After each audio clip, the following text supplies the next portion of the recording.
ನಮಸ್ಕಾರ ವೀಕ್ಷಕರೇ, ನೀವು ನೋಡ್ತಾ ಇರೋದು ಆದ್ಯನ್ ಮೀಡಿಯಾ. ನಾವು ಕೆಟ್ಟದ್ದನ್ನು ಮಾತನಾಡುವಾಗ ನಮ್ಮ ಹಿರಿಯರು ನಮ್ಮನ್ನು ತಡಿತಾರೆ, ಬಿಡ್ತು ಅನ್ನುವಂಥ ನಮಗೆ ಒತ್ತಾಯ ಕೂಡ ಮಾಡ್ತಾರೆ. ಈ ಅನುಭವ ನಿಮಗೂ ಆಗಿದೆಯಾ? ನಮ್ಮ ಹಿರಿಯರು ಹೇಳೋ ಪ್ರಕಾರ ನಾವು ಕೆಟ್ಟದ್ದನ್ನು ಮಾತಾಡಿದಾಗ ಮೇಲೆ ಅಸ್ತು ದೇವತೆಗಳು ಸಂಚಾರ ಮಾಡ್ತಿರ್ತಾರೆ, ಅವರು ಅಸ್ತು ಅಂದ್ಬಿಡ್ತಾರೆ ಎಂಬ ಭಯ ನಮ್ಮಲ್ಲಿದೆ. ಹಾಗಾದರೆ ಈ ಅಸ್ತು ದೇವತೆಗಳು ಯಾರು? ಇವರು ಅಸ್ತು ಅಂದ ತಕ್ಷಣ ನಾವು ಆಡಿದ ಮಾತುಗಳು ನಿಜವಾಗುತ್ತಾ? ಇವೆಲ್ಲ ಪ್ರಶ್ನೆ ನಿಮ್ಮಲ್ಲೂ ಇದೆ ಅಲ್ವಾ? ಅದಕ್ಕೆಲ್ಲ ಉತ್ತರವನ್ನು ನಾನು ಕೊಡ್ತೀನಿ. ನೀವು ನನ್ನ ಚಾನಲ್ನ ಸಬ್ಸ್ಕ್ರೈಬ್ ಮಾಡ್ಕೊಂಡಿಲ್ಲ ಅಂದರೆ ಈಗಲೇ ಮಾಡ್ಕೊಳ್ಳಿ. ವಿಡಿಯೋಗಳು ಇಷ್ಟ ಆಗ್ತಾ ಇದ್ರೆ ಲೈಕ್ ಬಟನ್ ಮೇಲೆ ಕ್ಲಿಕ್ ಮಾಡಿ, ಹಾಗೆ ಶೇರ್ ಮಾಡೋದನ್ನು ಮಾತ್ರ ಮರಿಬೇಡಿ. ಹಿಂದೂ ಪುರಾಣಗಳ ಪ್ರಕಾರ ನಾವು ಆಡುವ ಮಾತುಗಳಿಗೆ ಅಥವಾ ಮಾಡುವ ಸಂಕಲ್ಪಗಳಿಗೆ ಹಾಗೆ ಆಗಲಿ ಎಂದು ಅರಸುವ ದೇವತೆಗಳನ್ನೇ ತಥಾಸ್ತು ದೇವತೆಗಳು ಅಥವಾ ಅಸ್ತು ದೇವತೆಗಳು ಎಂದು ಕರೆಯಲಾಗುತ್ತೆ. ಹಾಗಾದ್ರೆ ಯಾರು ಈ ದೇವತೆಗಳು ಅಂತ ಕೇಳೋದಾದ್ರೆ, ಅವಳಿ ದೇವತೆಗಳು ಅಂತ ಕರೆಯುವಂತಹ ಅಶ್ವಿನಿ ಕುಮಾರರು ಸೂರ್ಯದೇವ ಮತ್ತು ಸಂಧ್ಯಾದೇವಿಯ ಪುತ್ರರು. ಇವರನ್ನ ಆಯುರ್ವೇದದ ಅಧಿದೇವತೆಗಳು ಮತ್ತು ದೈವ ವೈದ್ಯರೆಂದು ಕರೆಯಲಾಗುತ್ತೆ. ವೇದಗಳಲ್ಲಿ ಅನುಮತಿ ಎಂಬ ದೇವತೆಯ ಉಲ್ಲೇಖ ಇದೆ. ಯಜ್ಞ ಯಾಗಾದಿ ಸತ್ಕರ್ಮಗಳನ್ನು ಆಚರಿಸುವಾಗ ಈ ದೇವತೆಗಳನ್ನು ಸ್ಮರಿಸಿದ್ರೆ ಅವರಿಗೆ ಕಾರ್ಯಸಿದ್ಧಿ ದೊರಕಲು ಸಹಕರಿಸ್ತಾಳೆ ಎಂಬ ಯಜ್ಞ ಪ್ರಕ್ರಿಯೆಯಲ್ಲಿ ಹೇಳಲಾಗುತ್ತೆ. ಸತ್ಕರ್ಮಗಳನ್ನು ನಡೆಸುವ ಪವಿತ್ರ ಸ್ಥಳಗಳೇ ಇವರ ವಾಸಸ್ಥಾನ. ಅಶ್ವಿನಿ ದೇವತೆಗಳೇ ತಥಾಸ್ತು ದೇವತೆಗಳು ಎಂದು ಹೇಳಲಾಗುತ್ತೆ. ತಥಾಸ್ತು ದೇವತೆಗಳು ಅಂದ್ರೆ ಆಶೀರ್ವಾದ ನೀಡುವವರು ಮತ್ತು ಇಷ್ಟಾರ್ಥಗಳನ್ನು ಪೂರೈಸುವವರು.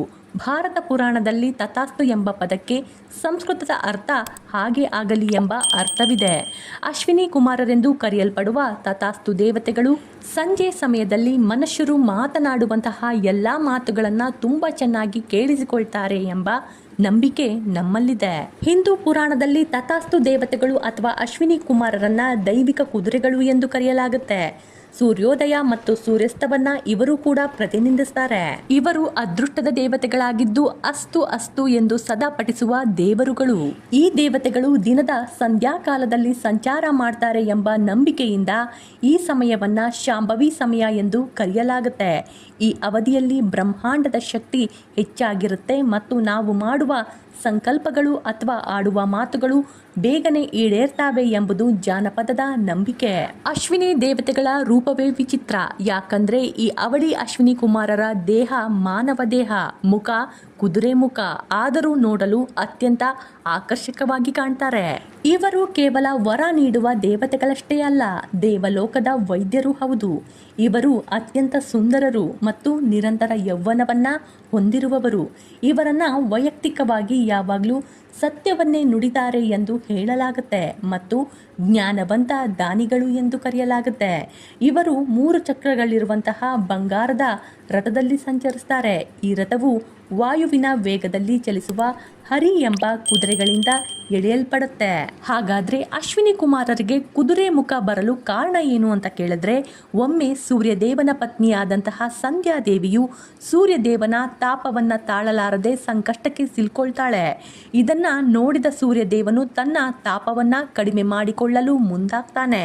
ಆಗ ಸಂಧ್ಯಾದೇವಿಯು ಸೂರ್ಯದೇವನು ನನಗಾಗಿ ತನ್ನ ತಾಪವನ್ನ ಇನ್ನೂ ಕಡಿಮೆ ಮಾಡಿಕೊಂಡ್ರೆ ಜಗತ್ತಿನಲ್ಲಿರುವಂತಹ ಎಲ್ಲ ಜೀವರಾಶಿಗಳಿಗೆ ಅಪಾರ ಕಷ್ಟ ಉಂಟಾಗಬಹುದು ಎಂದು ಯೋಚಿಸಿ ಹಿಮಾಲಯ ಪರ್ವತದತ್ತ ಸ್ವಲ್ಪ ವಿಶ್ರಾಂತಿಯನ್ನ ಪಡೆದುಕೊಳ್ಳಲು ಹೋಗ್ತಾಳೆ. ಅಲ್ಲಿ ಯಾರಿಗೂ ಗುರುತು ಸಿಗದ ಹಾಗೆ ಕುದುರೆ ಅವತಾರವನ್ನ ತಾಳಿ ಹಿಮಾಲಯದ ತಪ್ಪಲಿನಲ್ಲಿ ಸಂಚಾರ ಮಾಡುವಾಗ ಸೂರ್ಯದೇವನು ಕುದುರೆಯ ರೂಪದಲ್ಲಿ ಇರುವ ಸಂಧ್ಯಾದೇವಿಯನ್ನ ಗುರುತಿಸ್ತಾನೆ. ತಾನು ಕೂಡ ಕುದುರೆ ರೂಪವನ್ನ ತೆಗೆದುಕೊಳ್ತಾನೆ. ಅಶ್ವಗಳ ಅವತಾರದಲ್ಲಿ ಇಬ್ಬರು ನಡೆದುಕೊಂಡು ಹೋಗುವಾಗ ಮಿಲನದ ಸಂಕೇತವಾಗಿ ಜನಿಸಿದವರೇ ಅಶ್ವಿನಿ ಕುಮಾರರು. ಇನ್ನು ಕೆಲವು ಕಥೆಗಳಲ್ಲಿ ಅಶ್ವಿನಿ ಕುಮಾರರನ್ನ ಸೂರ್ಯ ಮತ್ತು ಮೋಡದ ಪುತ್ರರು ಎಂದು ಹೇಳಲಾಗುತ್ತೆ. ನಂತರ ಇವರು ಆಯುರ್ವೇದವನ್ನ ದಕ್ಷ ಪ್ರಜಾಪತಿಯಿಂದ ಕಲಿತು ಇಂದ್ರನಿಗೆ ಬೋಧಿಸಿದರು. ಇವರ ಸಹೋದರಿ ಉಷಾ, ಆಕೆ ಪ್ರತಿದಿನ ಬ್ರಹ್ಮ ಮುಹೂರ್ತದಲ್ಲಿ ಇವರನ್ನ ಎಬ್ಬಿಸ್ತಾಳೆ. ನಂತರ ಅವರು ತಮ್ಮ ಸಹೋದರಿ ಉಷಾಳನ್ನ ಮುಂದೆ ಕೂರಿಸಿಕೊಂಡು ರಥಾರೂಢರಾಗಿ ಪೂರ್ವದಿಂದ ಪಶ್ಚಿಮದ ಕಡೆಗೆ ಸಂಚರಿಸ್ತಾರೆ ಎಂದು ಪುರಾಣಗಳಲ್ಲಿ ವಿವರಣೆ ನೀಡಲಾಗಿದೆ. ಅಶ್ವಿನಿ ದೇವತೆಗಳಿಗೆ ಹಿಂದೂ ಧರ್ಮದಲ್ಲಿ ಮಹತ್ವದ ಸ್ಥಾನವನ್ನೇ ನೀಡಲಾಯಿತು. ಮುಸ್ಸಂಜೆ ಸಮಯವನ್ನ ಅಂದ್ರೆ ಸೂರ್ಯ ಮುಳುಗುವುದಕ್ಕಿಂತ ಮೊದಲು 24 ನಿಮಿಷಗಳನ್ನ ಅಶ್ವಿನಿ ದೇವತೆಗಳ ಸಮಯವೆಂದು ಪರಿಗಣಿಸಲಾಗಿದೆ. ಈ ಸಮಯದಲ್ಲಿ ಅಶ್ವಿನಿ ದೇವತೆಗಳು ಚಿನ್ನದ ಕುದುರೆಯನ್ನೇರಿ ಸಂಚಾರವನ್ನ ಮಾಡ್ತಾರೆ ಎನ್ನುವುದು ನಂಬಿಕೆ. ಈ ಸಮಯದಲ್ಲಿ ಅಪಶಕುನದಂತಹ ಮಾತುಗಳನ್ನು ಆಡಬಾರ್ದು, ಸುಳ್ಳುಗಳನ್ನು ಹೇಳಬಾರ್ದು, ಇನ್ನೊಬ್ಬರ ಮನಸ್ಸಿಗೆ ನೋವುಂಟು ಮಾಡಬಾರ್ದು, ಮಲಗಬಾರ್ದು ಎಂದು ಹೇಳಲಾಗುತ್ತೆ. ಅಶ್ವಿನಿ ದೇವತೆಗಳು ಅಸ್ತು ಅಸ್ತು ಎಂದು ನುಡಿತಾನೆ ಇರ್ತಾರೆ. ನಾವು ಒಂದು ವೇಳೆ ಏನಾದರೂ ಕೆಟ್ಟದನ್ನು ಮಾತಾಡಿದರೆ ಅಸ್ತು ಎಂದು ಹೇಳಿ ಖಂಡಿತ ಹೋಗ್ತಾರೆ. ಈ ಕಾರಣಕ್ಕಾಗಿ ಯಾವಾಗಲೂ ನಾವು ಒಳ್ಳೆಯದನ್ನೇ ನೆನಿಬೇಕು, ಮಾತಾಡಬೇಕು ಎಂದು ಹಿರಿಯರು ನಮಗೆ ತಿಳಿಸ್ತಾ ಇದ್ರು. ಅದಕ್ಕಾಗಿಯೇ ಪದೇ ಪದೇ ಕೆಟ್ಟ ಮಾತುಗಳನ್ನು ಹೇಳಿದ್ರೆ ಅದು ನಿಜವಾಗುತ್ತೆ ಎಂದು ನಮ್ಮ ಹಿರಿಯರು ಬೈತಾ ಇದ್ರು. ತಥಾಸ್ತು ಎಂಬುದು ನಮ್ಮ ಮಾತಿನ ಪ್ರಕಾರವೇ ಫಲ ನೀಡುತ್ತೆ. ಧರ್ಮಕ್ಕೆ ವಿರೋಧವಾದ ಮಾತುಗಳನ್ನು ಪದೇ ಪದೇ ಹೇಳಿದ್ರೆ ದೇವತೆಗಳು ತಕ್ಷಣ ತಥಾಸ್ತು ಎಂದು ಅನುಗ್ರಹಿಸಿಬಿಡ್ತಾರೆ ಎಂಬ ನಂಬಿಕೆ ನಮ್ಮಲ್ಲಿದೆ. ಇನ್ನು ಅಶ್ವಿನಿ ನಕ್ಷತ್ರ 27 ನಕ್ಷತ್ರಗಳಲ್ಲಿ ಮೊದಲನೆಯದು. ಅಶ್ವಿನಿ ನಕ್ಷತ್ರಕ್ಕೆ ಇವರೇ ಅಧಿದೇವತೆಗಳು. ಈ ನಕ್ಷತ್ರದಲ್ಲಿ ಜನಿಸಿದವರು ವೇಗವಾಗಿ ಕೆಲಸ ಮಾಡುವವರು ಮತ್ತು ಚಿಕಿತ್ಸಾ ಗುಣ ಹೊಂದಿದವರು ಎಂದು ನಂಬಲಾಗುತ್ತೆ. ಇನ್ನು ಇದೆಲ್ಲ ಬರೀ ಮೂಢನಂಬಿಕೆ ಅನ್ನೋರ್ಗೆ ಆಸ್ ಪರ್ ಸೈನ್ಸ್ ಇದನ್ನ ಕೇವಲ ದೇವತೆಗಳಿಗೆ ಮೀಸಲಿಡದೆ ಇದನ್ನ ಲಾ ಆಫ್ ಅಟ್ರಾಕ್ಷನ್ ಎಂಬ ದೃಷ್ಟಿಕೋನದಲ್ಲಿ ನೋಡಬಹುದು. ನಾವು ಯಾವುದನ್ನ ಪದೇ ಪದೇ ಹೇಳ್ತಾ ಇರ್ತೀವೋ ಅಥವಾ ಯೋಚನೆ ಮಾಡ್ತಾ ಇರ್ತೀವೋ ನಮ್ಮ ಉಪಜ್ಞಾನ ಮನಸ್ಸು ಅಂದ್ರೆ ಸಬ್ ಕಾನ್ಶಿಯಸ್ ಮೈಂಡ್ ಇದನ್ನೇ ನಿಜವಾಗಿಸಲು ಪ್ರಯತ್ನ ಮಾಡ್ತಾ ಇರುತ್ತೆ. ನಾವು ಹೊರಹಾಕುವ ಪ್ರತಿಯೊಂದು ಶಬ್ದವು ಬ್ರಹ್ಮಾಂಡದಲ್ಲಿ ಒಂದು ಕಂಪನವನ್ನೇ ಸೃಷ್ಟಿ ಮಾಡುತ್ತೆ. ನಾವು ನೆಗೆಟಿವ್ ಪದಗಳನ್ನೇ ಪದೇ ಪದೇ ಹೇಳಿದಾಗ ನಮ್ಮ ಮೆದುಳು ಅದಕ್ಕೆ ತಕ್ಕಂತೆ ಕೆಲಸ ಮಾಡಲು ಆರಂಭ ಮಾಡುತ್ತೆ. ನಾನು ಗೆದ್ದೇ ಗೆಲ್ತೇನೆ ಎಂದು ನೀವು ನಂಬಿ ಹೇಳಿದಾಗ ನಮ್ಮ ಸಬ್ ಕಾನ್ಶಿಯಸ್ ಮೈಂಡ್ ಆ ಗೆಲುವಿಗೆ ಬೇಕಾದ ದಾರಿಗಳನ್ನು ಹುಡುಕಲು ಆರಂಭ ಮಾಡುತ್ತೆ. ಇದನ್ನೇ ನಾವು ದೇವತೆಗಳ ಅನುಗ್ರಹ ಎಂದು ನಂಬ್ತೇವೆ.